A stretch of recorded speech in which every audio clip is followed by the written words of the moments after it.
80세 정도가 되면은 인생의 후반부예요. 100세까지 산다 하더라도 20년밖에 더 남았겠어요? 얼마 남지 않는 짧은 시간입니다. 이 시간이 되면은 80세가 아니면 갖지 않는 특수한 성격을 갖게 되는 거예요. 그런 분들도 많이 치료하고 그랬는데, 근데 정작 내가 이제 80세가 넘고 나이 들어보니까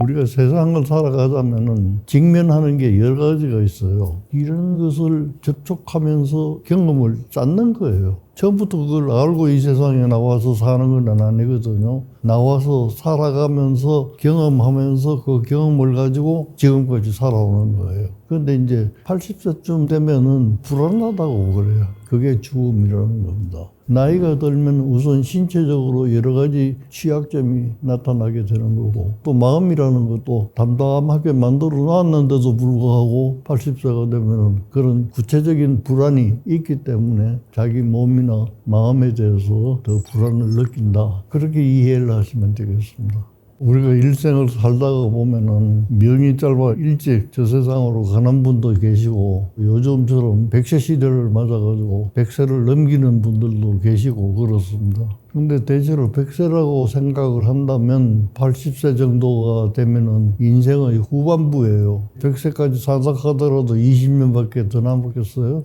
일생을 통해서 보면 얼마 남지 않는 짧은 시간입니다. 그런데 이 시간이 되면은 한두 가지 좀 착각을 하고 지나는 분들이 많이 있어요. 그게 뭐냐 하면은 우리가 살았던 시대의 환경에 맞게 적응을 하다가 보니까 80세가 아니면 갖지 않는 특수한 성격을 갖게 되는 거예요. 내가 살아왔던 80세를 생각을 해보면 이 시대 변화가 너무 빨랐기 때문에 우리가 어릴 때 적응했던 방법, 또 교육받았던 방법, 이런 것에 적응을 하다가 보니까 그것이 기준이라고 생각을 해요. 항상 변하지 않는 기준인 것처럼 착각을 해서 지금 80세가 돼도 젊은 사람들한테 변화된 것을 이야기하기보다는 그때 우리가 터득했던 방법을 이야기를 하게 되는 거예요. 그러니까 이제 노인들은 젊은 사람들이 많이 말하는 꼰대다 이런 말을 듣게 되는데, 그것은 노인이 착각을 하는 것 때문에 그래요. 흘러가잖아요. 세월은 앞으로 흘러가지 뒤로 흘러가는 거 없잖아요. 그래 앞으로 흘러가는 데 대한 적응은 적고 또 적응하기도 어렵고, 그러니까 남는 것은 과거에 자기가 경험했던 경험만 남는 거예요. 그러니까 그 경험을 가지고 살면은 맞을 것이다. 이래서 이제 젊은 사람들한테 자꾸 그런 얘기를 하니까 시대에 맞지 않는 거예요.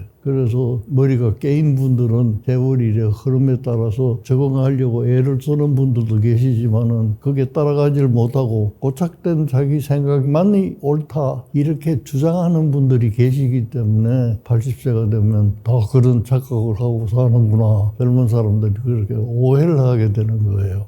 신체의 건강이나 정신적인 건강에 대해서 관심이 없는 사람은 없으리라고 생각을 합니다. 자기 몸인데 자기가 관심을 안 가질 리가 있나요? 그래서 관심은 다 갖습니다. 갖는데 과도하다고 생각해서 병적이라고 생각하는 게 하나 있는데, 그거는 뭐냐 하면은 건강염려증이라고 그래요. 지나친 걱정을 하는 거예요. 이게 젊은 사람들한테도 참 많습니다. 그런데 노인이 되면은 그것이 더 많아져요. 그런 분들도 현역에 있을 때 많이 치료하고 그랬는데, 그때 내가 조금 의문을 가졌던 것은 뭐냐 하면은 노인이 되면은 우리 신체가 이제 쇠퇴해지고 감각기관이 쇠퇴해지고 전가되는 건 없고 쇠퇴해지는 게 많은데 어떻게 이 걱정이라는 건 더 많아질까? 근데 정작 내가 이제 80세가 넘고 나이 들어보니까 그게 그런 얘기가 아니더라고요. 건강염려증이라고 진단을 붙여도 될 만큼 자기 건강에 대해서 굉장히 예민해져요. 그래서 노인들은 병원에 가서 선생님이 한마디 말씀이라도 그냥 듣질 않아요. 예를 들면 좋아졌습니다. 그러면 그게 굉장히 커요. 그리고 부정적인 얘기를 해버리면 그거에 매달려가지고 다른 일을 할 수 없을 정도로 또 자기를 힘들게 만드는 분들이 많아요. 그래서 젊은 분들한테 부탁드리고 싶은 것은 노인들한테는 될 수 있는 대로 부정적이고 슬픈 얘기보다는 조금 즐겁고 지나오면서 살아왔던 가치를 인정하면서 대화를 나누시면 건강염려증에 대한 것도 좀 줄어들지 않을까, 그런 생각을 해봅니다.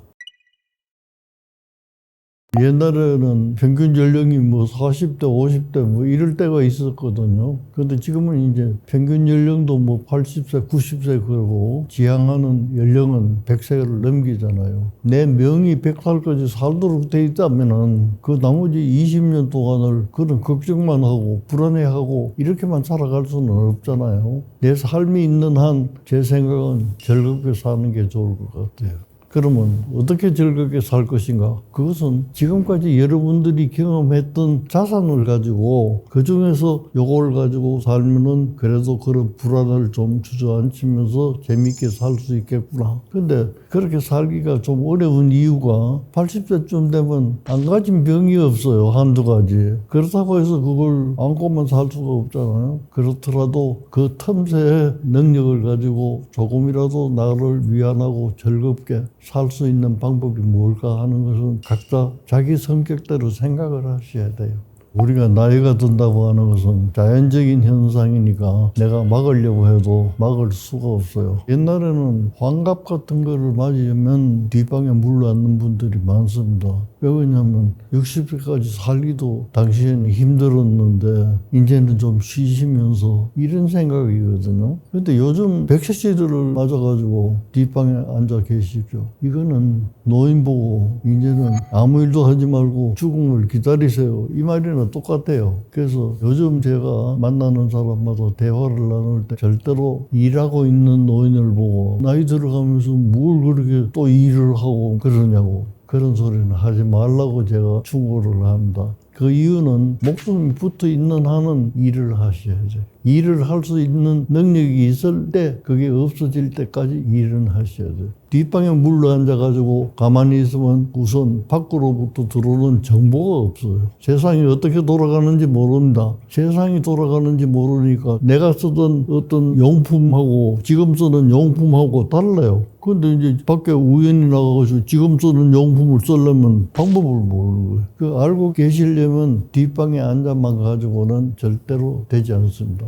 그러다면 어떻게 해야 되겠나? 나가셔야 돼요. 우리가 신체적인, 정신적인 문제가 있다면은 집에 앉아서 또 통화할 수 있는 매체가 얼마든지 있으니까 그런 걸 활용하든지 해서 외부와의 접촉을 끊지 말라는 뜻이에요. 그래서 저는 규칙적인 운동을 해본 일은 없는데 단 한 가지밖에 내가 할 수 있는 게 없어요. 어릴 때부터 걷는 걸 좋아해가지고 많이 걸었어요. 그래서 제일 쉬운 게 걷는 게 아닌가. 안 움직이고 가만히 있으면 가뜩이나 나이 들면 퇴화하기 시작하는데 그렇게 쓰지 않으면 더 빨리 퇴화돼 버려요. 그래서 많이 움직이시라 이렇게 표현하고 싶어요. 80세가 안 되더라도 나이 이렇게 들기 시작하면은 많은 사람들이 독립적으로 혼자서 할 수 없을까 하는 마음은 속으로 갖고 있어요. 원래 사람은 독립적인 거예요. 독립적인 사람과 독립적인 사람이 만나서 함께 사는 거예요. 지구상에 사는 75억이나 되는 사람이 각자 다 독립적인 인격을 갖고 사는 것이기 때문에 혼자 살 수도 있지만은 서로 의존해서 살게 되는 지적인 동물이라 이렇게 생각하시면 되겠습니다. 혼자 산다는 것은 우리가 말인 거지 내 생각에는 자기 의지라기보다는 부득이해서 혼자 사시는 분이 많을 것 같아요. 자, 그러면 제일 먼저 생각나는 게 뭐겠어요? 자기 가족 아니겠어요? 자녀들도 자라서 전부 시집장가 갔으니까 자기 가정을 이루고 사니까 부모는 한 발 물러나게 되잖아요. 그러면 노인들은 혼자 이제 완전히 건강하고 경제력도 풍부하고 뭐 그렇다면 별 걱정이 없을 것 같아요. 그러나 그런 분이 어디 있겠어요? 그래서 의존을 하지 않으면 안 되는 거예요. 신체적으로 불편하면은 병원에 의존을 해야 되는 거고, 또 마음이 또 불편하면은 그것도 병원에 의존하든지 자녀들한테 의존을 하든지 그렇게 해야 되는데, 우리가 마음은 될 수 있는 대로 의존하지 않고 독립적으로 해결할 수 있는 거는 해결했으면 좋겠다 하는 희망인 거지. 서로 의존을 하지 않고 이 세상을 하직할 수는 없다고 저는 생각을 합니다.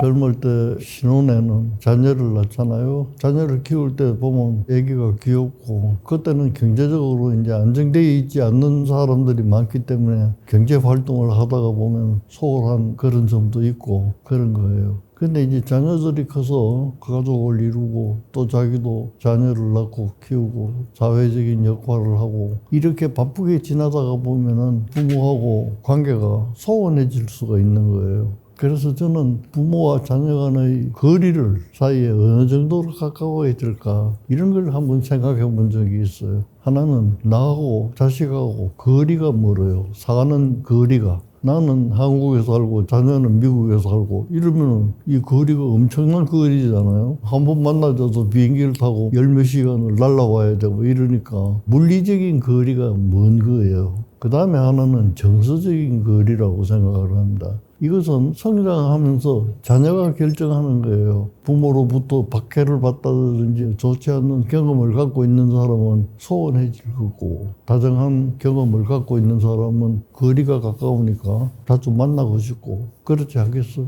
그러니까 다 자녀라고 해서 좋다, 좋은 관계를 가져야 된다, 이 생각은 아니라고 생각을 합니다. 그래서 제가 아는 진지한 분은 맨날 만나면 저한테 그런 얘기를 해요. 자식은 품 안에 있을 때 자식이지 떠나면 자식이 아니라. 그 말은 맞기는 맞아요. 맞기는 맞는데 부모가 떠난 자식도 언제든지 어린애처럼 내가 보호를 해야 된다든지 하는 생각을 많이 가지신 것 같아요. 그 다음에 연세가 들면 그런 생각도 있긴 하지만 또 의존해야 되고 싶은 그런 생각도 또 갖고 그러거든요. 그래서 좀 추상적이긴 하지만 적당한 거리를 두고 개인의 성격 나름이고 그런 거니까 자기 성격에서 자녀의 성격과 비교를 해서 어느 정도 물리적인 거리, 정서적인 거리를 가지는 게 좋을까 이 생각을 하시는 게 좋겠고, 물리적인 거리는 자녀가 선택해서 외국에 나간다든지 이럴 뿐이면 내가 이래라 저래라 하기가 어려운 거니까 유지하려고 하는 것은 단지 정서적인 거리를, 적당한 거리를 갖고 갖는 것이 좋겠다, 그런 생각입니다.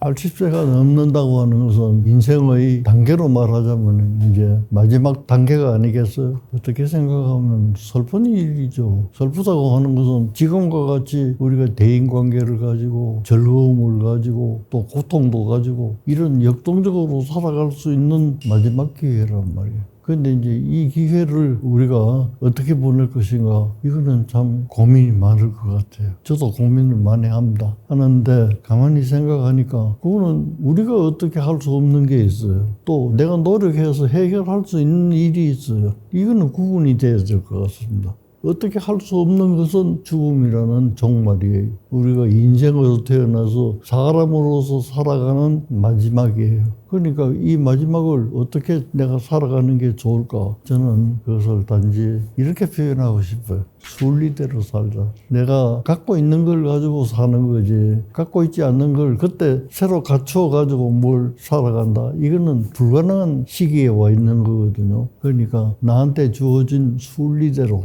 따라가면서 허락하는 범위 내에서 내가 즐거움을 일부러 찾아가면서 살아가는 그런 방법을 한번 연구를 해보시면 어떨까 생각을 해요.